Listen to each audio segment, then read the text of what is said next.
Our lone county councilman, vice president of the county council, Pat O'Neill, another board member, and Judith Oden, another board member. So thank you all for coming. And I think we'll ask Chris Barclay to speak next. First of all, thank you, as Pam and Kristen has said. This is a rough night to come out for all of us, in the sense that I would love to still be on vacation. But the reality is we have a lot of hard work to do. In preparing remarks for this forum, I thought it was important to speak to the context that we're in. If you look back at what we did for the fiscal 11 budget, we dealt with an environment where we had to get a waiver on maintenance of effort. We were not able to meet our maintenance of effort number.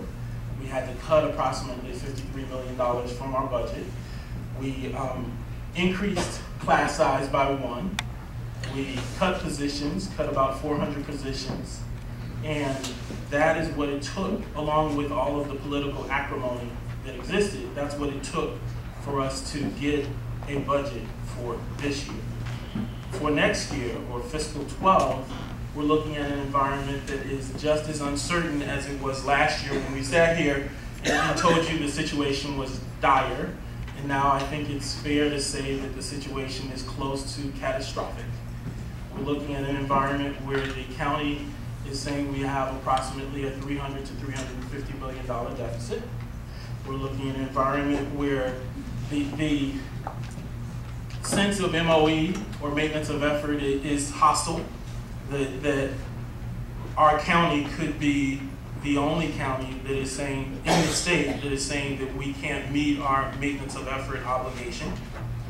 We're in an environment where our Office of Legislative Oversight has created a report to look at the structural deficit in the county and has kind of seeded it on the heads, if you will, of our employees, and saying that the county employees and the cost of our county employees is what has created this situation, while we may not be looking at the quality of service that is provided by those employees, along with the quality of results that they get. And I'm specifically speaking to our teachers and our employees in the school system.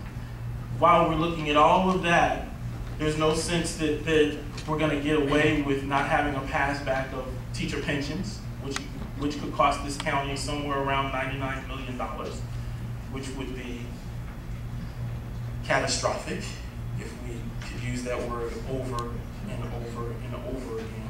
So we're in a situation where it is pretty difficult for us to really look at how do you decide what is your priority in your budget when you have no sense of what that number will be for your budget. So I think that unfortunately this year we're in just as uncertain an environment as we were last year. And the difference